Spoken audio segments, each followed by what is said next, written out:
मैं विकास विश्वकर्मा आप सबका इस यूट्यूब चैनल में जिसका नाम है विकास स्टडी पॉइंट। सो फ्रेंड्स, इस वीडियो में हम बात करने वाले हैं क्लास 11 का 8वां चैप्टर जिसका नाम है स्थानीय शासन। इंग्लिश में अगर बात करें तो लोकल गवर्नमेंट इसका नाम है। ठीक है, तो इसका हम एमसीक्यू देखने वाले हैं। जितने भी एमसीक्यू यहाँ पे दिए जाएंगे मोस्ट इंपॉर्टेंट क्वेश्चन है। अगर इसको आप प्रिपेयर कर लेते हो तो जाहिर सी बात है क्वेश्चन सारे कवर अप आपके यहीं से होंगे। ठीक है ना, तो चलिए टेस्ट स्टार्ट करते हैं। अच्छा, टेस्ट की कंडीशन में पहले बता दूं कि इस टेस्ट को करने के लिए सब एक क्वेश्चन आपसे पूछा जाएगा और साथ में आंसर भी रीड आउट करके बताया जाएगा और उसके बाद आपको 15 सेकंड का टाइम मिलेगा और उसके अंदर आपको बताना है अपना आंसर। ठीक है, तो इसलिए अगर आपके फ्रेंड्स वगैरह हैं तो आप उनको भी ये वीडियो फटाक से शेयर कर दीजिए। ठीक है, क्योंकि अब ये टेस्ट आपका स्टार्ट होने जा रहा है। ठीक है ना, तो चलिए सबसे पहले हम बात करते हैं यहाँ पे पहले क्वेश्चन का, जैसा कि आपके सामने नजर आ रहा है।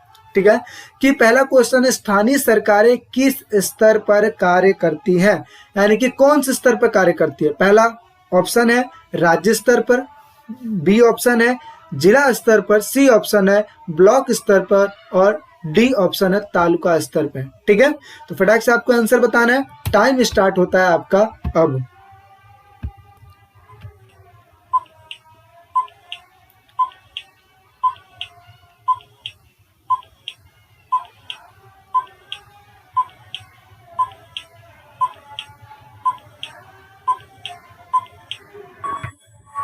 टाइम आउट हो चुका है बच्चों।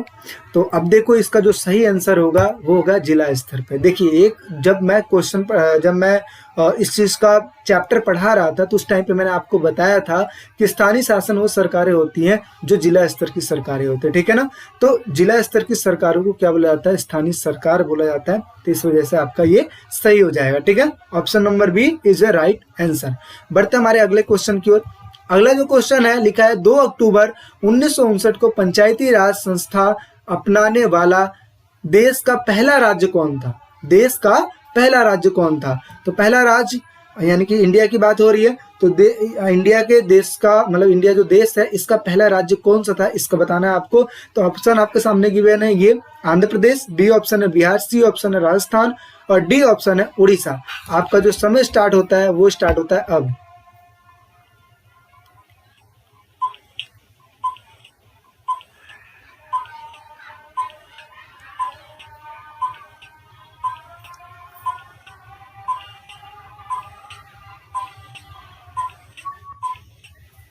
बच्चों टाइम आउट हो चुका है, तो इसका जो सही आंसर होगा वो होगा सी नंबर राजस्थान, क्योंकि राजस्थान में ही 2 अक्टूबर 1959 में पहला देश का वो राज्य था जहां पर पंचायती राज व्यवस्था की स्थापना की गई थी। ठीक है, इतनी चीज समझ में आ गई आपको। अच्छा, बढ़ते हमारे अगले क्वेश्चन की ओर।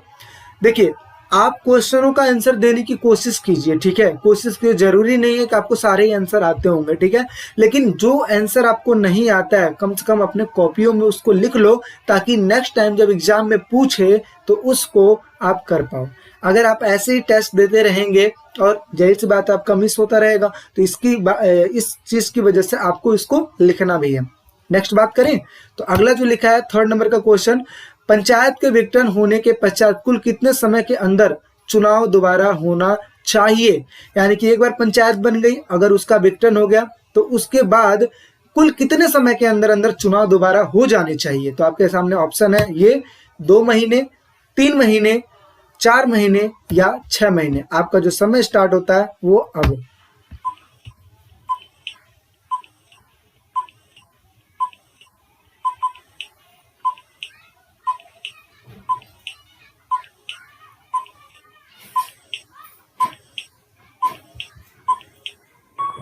टाइम आउट हो चुका है स्टूडेंट्स। अब देखिए इसका जो सही आंसर होगा वो होगा इसमें 6 महीना। ठीक है, तो D option is a right answer, क्योंकि आपको पता है कोई भी चुनाव हो गया उसमें 6 महीने का मोहलत मिलता है ताकि उसको दोबारा चुनाव करवाया जा सके। इतनी बात समझ में आ गई। ठीक है, बढ़ते हमारे अगले क्वेश्चन की ओर। अगला जो क्वेश्चन है वो लिखा है निम्नलिखित में से स्थानीय सरकार के विकास में महत्वपूर्ण भूमिका निभाई। ठीक है, किसने निभाई, लॉर्ड रिपन ने या लॉर्ड कॉर्नवालिस ने या सी ऑप्शन है विलियम बेटिंग ने या फिर डी ऑप्शन है मैकुलरी ने। ठीक है ना, आपका जो समय स्टार्ट होता है वो स्टार्ट होता है अब।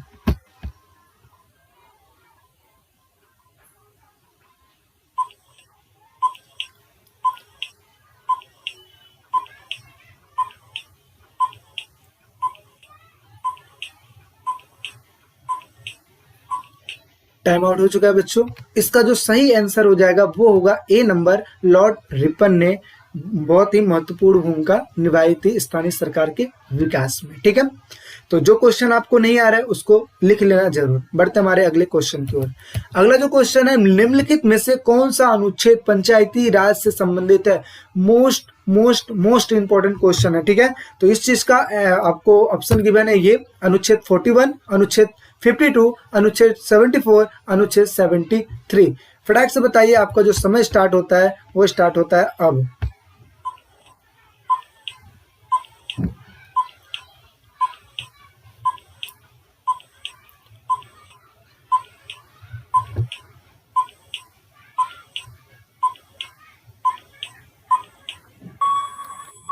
टाइम आउट हो चुका है स्टूडेंट्स। इसका जो सही आंसर होगा पंचायती राज व्यवस्था। तो आपको पता है पंचायती राज व्यवस्था जो होती है वो गांव के लिए होती है, तो इसके लिए जो सही आंसर होगा वो होगा 73, यानी कि D option is a correct answer. ठीक है, इतनी चीज समझ में आ गई। अच्छा, शहर के लिए अगर मैं बात करूं तो शहर के लिए क्या होता है 74, गांव के लिए होता है 73। बढ़ते हमारे अगले क्वेश्चन की ओर। अगला क्वेश्चन है पंचायती राज व्यवस्था किस उद्देश्य के लिए शुरू हुआ था, यानी किस चीज के लिए शुरू हुआ था? आपके सामने ऑप्शन गिवन है, ये लोगों को राजनीतिक रूप से जागरूक करने के लिए, बी कृषि उत्पादन बढ़ाने के लिए, सी लोगों को सकारात्मक प्रशासन में भाग लेने के लिए, और डी ऑप्शन है रोजगार पैदा करने के लिए। और आपका जो समय स्टार्ट होता है वो स्टार्ट होता है अब।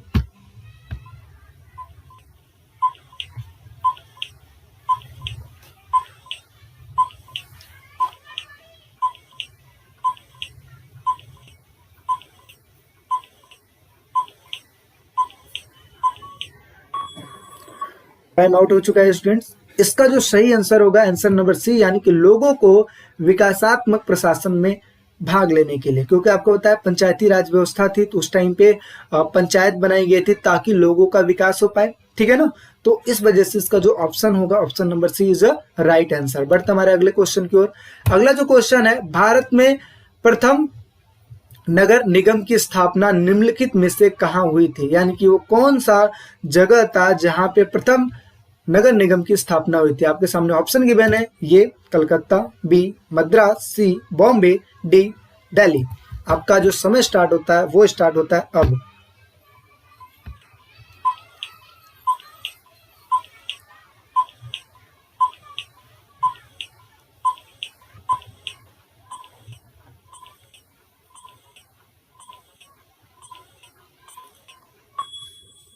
Time out students. इसका जो सही आंसर होगा वो आंसर नंबर बी मद्रास, यानी कि मद्रास वो ऐसा जगह था जहां पे भारत में प्रथम नगर निगम की स्थापना की गई थी। ठीक है ना, तो जिन बच्चों ने बी पे ऑप्शन मतलब लगाया है वो राइट है। बढ़ते हमारे अगले क्वेश्चन की ओर। 8वें नंबर का क्वेश्चन है, निम्नलिखित में से कौन जिला परिषद और ग्राम पंचायत के बीच काम करती है? तो यहाँ पे मैं एक हिंट आपको बता देता हूँ। आपको पता है 3 स्तर की सरकारें चलती हैं। ठीक है, अब 3 स्तर की सरकारों से आपको याद आ गया होगा, तो नीचे वाली जो लेवल की स्तर होती है और जो ऊपर होती है उन दोनों का तो नाम दे दिया गया है, लेकिन बीच का नाम नहीं दिया गया, तो उसको ही आपको बताना है। तो इस तरीके से आपका आंसर होगा, ऑप्शन आपके सामने ये ए नंबर है पंचायती राज व्यवस्था, बी ऑप्शन है ग्राम सभा, सी ऑप्शन है मंडल पंचायत, और डी ऑप्शन है निम्नलिखित में से कोई नहीं। ठीक है, आपका जो समय स्टार्ट होता है वो स्टार्ट होता है अब।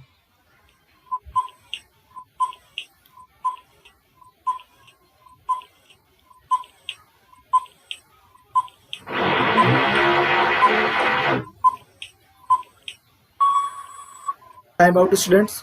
तो इसमें जो आपका सही आंसर है वो है प्रखंड panchayat is the right answer. ठीक है, माफी चाहूंगा क्योंकि यहाँ पे थोड़ा सा काम हो रहा है बगल में, तो आवाज हो रही है, तो इस वजह से मुझे वीडियो को तो अपलोड करना ही, क्योंकि आप लोग का टेस्ट तो चल ही रहा है, तो कंटिन्यू करने के लिए मैं ये चीज कर रहा हूँ। ठीक है, बाकी नॉइस को थोड़ा सा ध्यान में रखना, ऑप्शन आपके सामने गिवन है, आप खुद पढ़ लीजिएगा तो ज्यादा अच्छा है। ठीक है, मैं पढ़ के आपको तो वैसे सुनाऊंगा। बढ़ते हमारे अगले क्वेश्चन की ओर। अगला क्वेश्चन है, 73वां और 74वां संशोधन संवैधानिक संशोधन कब पास हुआ, पास कब हुआ? ठीक है, तो आपके सामने जो ऑप्शन गिवन है ये 1991, बी 1992, सी 1993, और डी ऑप्शन है 1994। आपका जो समय स्टार्ट होता है वो स्टार्ट होता है अब।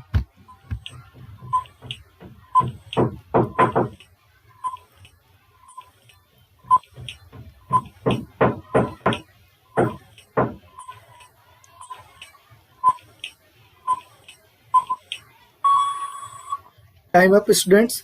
तो इसका जो सही आंसर होगा वो आंसर नंबर यहाँ पे अगर मैं बात करूँ तो 192 जो चीज लिखा हुआ है संशोधन पास होने की बात हो रही है, तो ऑप्शन नंबर बी तो राइट आंसर है। लेकिन यहाँ पे मैं एक चीज और आपको बता दूं कि जब 1992 में ये पास हो गया था, लेकिन इसको लागू कब से किया गया, 1993 से।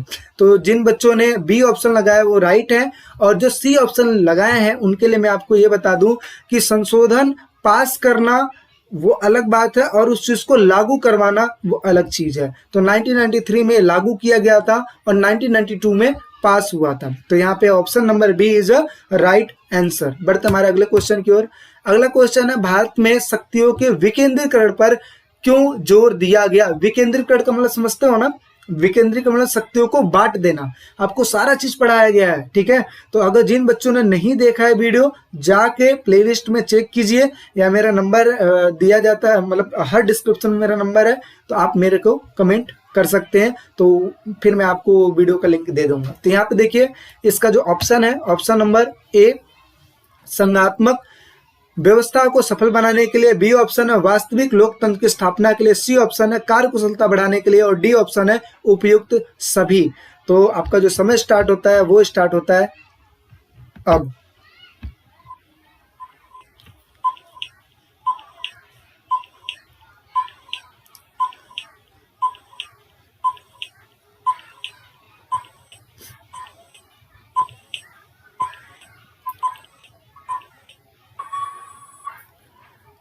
टाइम अप हो चुका है स्टूडेंट्स। तो इसका जो सही आंसर होगा वो होगा आंसर नंबर डी, क्योंकि आपको पता है शक्तियों का जब आप विकेंद्रीकरण करते हो जिससे लोकतंत्र तो मजबूत होता ही होता है, साथ ही साथ जो लोगों का पार्टिसिपेशन होता है लोकतंत्र के प्रति या राजनीति के प्रति वो भी बढ़ जाता है। तो ये मतलब ये सी ऑप्शन भी सही है, कार्यकुशलता बढ़ाने के लिए। संगठनात्मक व्यवस्था जो होती है उसमें भी पार्टिसिप मतलब वो सफल रूप से चलने लगती है, तो इस वजह से ए ऑप्शन भी सही है। तो टोटली अगर कहें तो ए बी सी जब तीनों सही है तो डी में तो ये ऑप्शन दिया ही है, तो डी ऑप्शन यहाँ पे क्या होगा, राइट होगा, क्योंकि डी में तीनों की बात की गई है। बढ़ते हमारे अगले क्वेश्चन की ओर। अगला क्वेश्चन है कि नगर पालिका का चुनाव कितनी अवधि का होता है, यानी कि कितने टाइम का होता है। तो आपके सामने ऑप्शन गिवन है, ये ए नंबर सी 3, बी नंबर है आपका 5, सी नंबर है 6 और डी नंबर है 10। तो जल्दी से आंसर बताइए। आपका जो समय स्टार्ट होता है वो स्टार्ट होता है अब।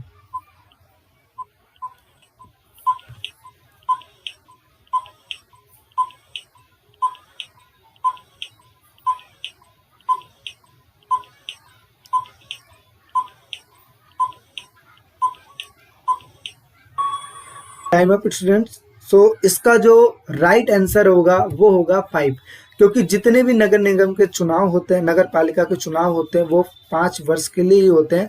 तो इस वजह से B is a right answer. बढ़ते हमारे अगले क्वेश्चन की ओर। अगला क्वेश्चन है, निम्नलिखित में से कौन सा संशोधन शहरी स्थानीय स्वशासन से संबंधित है। कौन सा संशोधन, तो इसका तो मैं पहले ही आपको जिक्र कर चुका हूं, लेकिन फिर भी ऑप्शन आपके सामने गिवन है, ये 41वां 73वां 74वां या 52वां। ठीक है, आपका जो समय स्टार्ट होता है वो स्टार्ट होता है अब।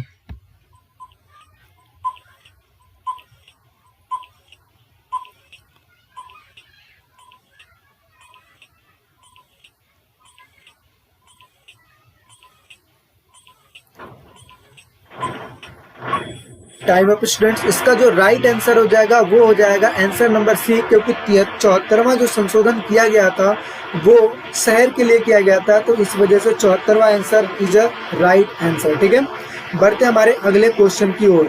ठीक है, अगला क्वेश्चन है, नगर निगम के चुनाव लड़ने के लिए न्यूनतम आयु है कितनी वर्ष होनी अनिवार्य है। तो यहाँ पे देखिए आपके सामने ऑप्शन गिवन है 18 वर्ष, 20 वर्ष, 21 वर्ष या 24 वर्ष। आपका जो समय स्टार्ट होता है वो स्टार्ट होता है अब।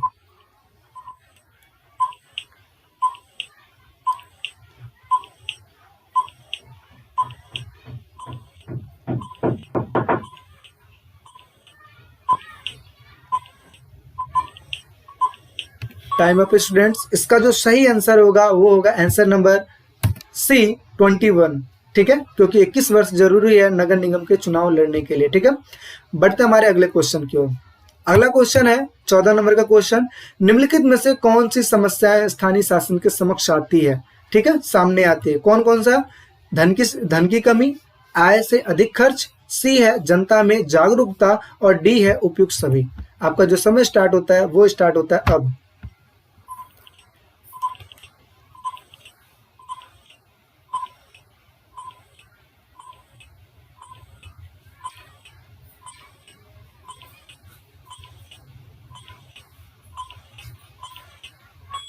Time up students. इसका जो सही आंसर होगा आंसर नंबर डी, यानी कि उपयुक्त सभी। क्योंकि ये तीनों की तीनों समस्याएं जो होती है ना, वो किसी भी स्थानीय शासन के समक्ष आती ही आती हैं। ठीक है, बढ़ते हमारे अगले क्वेश्चन की ओर। अगला क्वेश्चन है 15 नंबर का क्वेश्चन। सामुदायिक विकास कार्यक्रम कब चलाया गया? आपके सामने ऑप्शन गिवन है ये 1952, 1954, 1956 या 1960। आपका जो समय स्टार्ट होता है वो स्टार्ट होता है अब।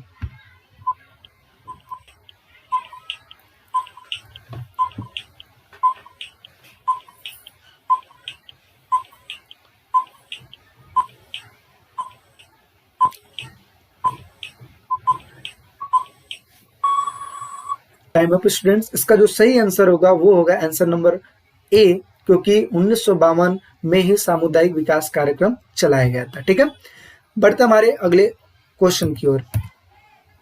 अगला जो क्वेश्चन है वो लिखा है कि किसने ग्रामीण पंचायत को मजबूत और स्वावलंबी बनने पर जोर दिया था? तो यानी कि किस नेता ने? तो यहाँ पे देखिए आपके सामने ऑप्शन गिवन है ये जवाहरलाल नेहरू ने, राजेंद्र प्रसाद ने, या महात्मा गांधी जी ने, या फिर इनमें से कोई नहीं। आपका जो समय स्टार्ट होता है वो स्टार्ट होता है अब।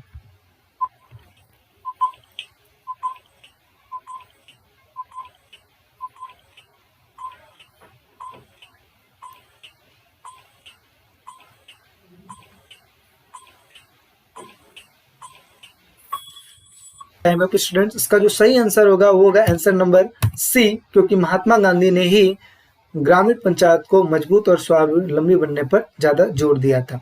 और इन्होंने ही विकेंद्रीकरण पर भी ज्यादा ध्यान दिया था, यानी कि शक्तियों के बंटवारा करने पर भी ज्यादा ध्यान दिया था। बढ़ते हमारे अगले क्वेश्चन की ओर। अगला जो क्वेश्चन है 17 नंबर का क्वेश्चन। पंचायती राज व्यवस्था के चुनाव में कुल कितनी फीसदी सीटें महिलाओं के लिए आरक्षित की गई है? आपके सामने ऑप्शन गिवन है ये 1/2, 1/3, 1/4 या फिर 1/6। आपका जो समय स्टार्ट होता है वो स्टार्ट होता है अब।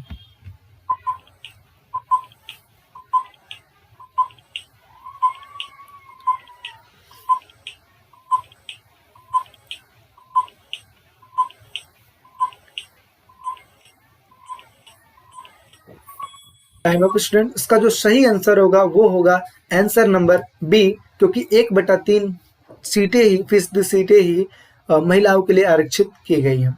ठीक है, चीजें समझ में आ रही है। बढ़ते हमारे अगले क्वेश्चन की ओर। अगला क्वेश्चन है सत्ता का विकेंद्रीकरण करने पर किसने ज्यादा जोर दिया था? ऑप्शन गिवन है आपके सामने ये इंदिरा गांधी ने, लाल बहादुर शास्त्री ने, जवाहरलाल नेहरू ने, या महात्मा गांधी जी ने। आपका जो समय स्टार्ट होता है वो स्टार्ट होता है अब।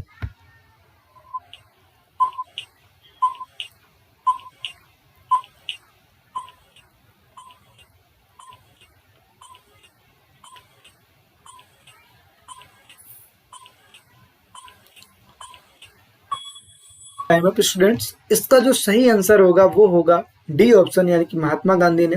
क्योंकि मैं पहले ही पीछे भी मैंने आपको बताया, क्योंकि इन्होंने सत्ता के विकेंद्रीकरण पर ज्यादा ध्यान दिया था और स्वावलंबी बनने पर, ग्रामीण जो समाज है उसको स्वावलंबी बनने पर ज्यादा जोर दिया था। ठीक है ना, तो इस वजह से इसका जो सही आंसर है वो होगा डी, महात्मा गांधी जी ने।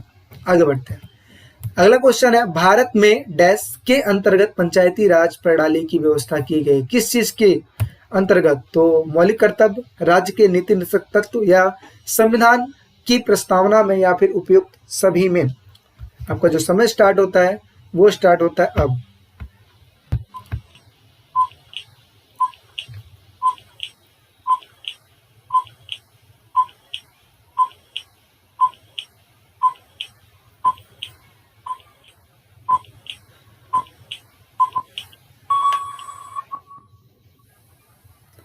एक चीज़ और यहाँ पे मिस्टेक हो गई है जिसके लिए मैं माफ़ी चाहूँगा। इसके लिए आपके ऑप्शन जो है, ऑप्शन बी नंबर आपका ऑलरेडी डिस्प्ले हो चुका है। तो राज्य के नीति निर्देशक जो तत्व हैं वो ही, उसी में ही पंचायती राज व्यवस्था की बात की गई है, ठीक है ना। तो जिन बच्चों ने इस चीज़ को इग्नोर करके फिर भी आंसर दिया है उनके लिए मैं काफ़ी अप्रिसिएट वाली बात है, ठीक है। और क्योंकि देखो सारी चीज़ें ना एडिटिंग में दिक्कत हो जाती है, बहुत सारी चीज़ें हैं ना, तो उस चीज़ में ये सारा चीज़ करना सम टाइम मुश्किल हो जाता है, इस वजह से आंसर डिस्प्ले हो चुका है। तो आई होप सब अंडरस्टैंड करेंगे सारी चीज़ें। तो इसमें जो आंसर बी है वो राइट आंसर है, क्योंकि भारत में राज्य के नीति निर्देशक तत्व के अंतर्गत पंचायती राज प्रणाली की व्यवस्था की गई है, ठीक है ना। बढ़ते हमारे अगले क्वेश्चन की ओर। अगला क्वेश्चन है, स्थानीय शासन के निकायों को संवैधानिक दर्जा प्रदान करने की सिफारिश किस समिति ने की, है ना, किस समिति ने की थी। तो आपके सामने ऑप्शन गिवन है, ये वित्त समिति, बी ऑप्शन है शाहजहां आयोग, सी ऑप्शन है थिगुन समिति और डी ऑप्शन है खेर समिति, ठीक है। तो इसका जो समय स्टार्ट होता है वो स्टार्ट होता है अब।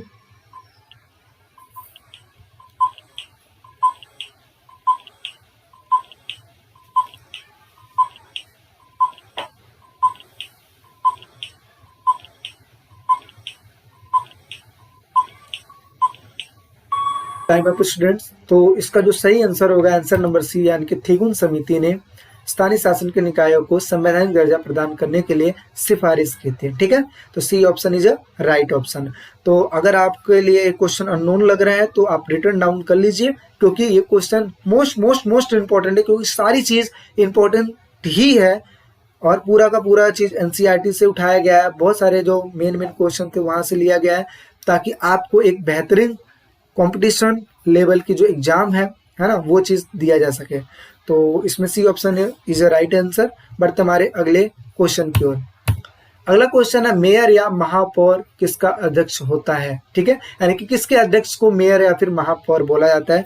तो आपके सामने ऑप्शन गिवन है, ये नगर पालिका का, बी ऑप्शन है विधानसभा का, सी ऑप्शन है राज्यसभा का, या डी ऑप्शन है लोकसभा का। आपका जो समय स्टार्ट होता है वो स्टार्ट होता है अब।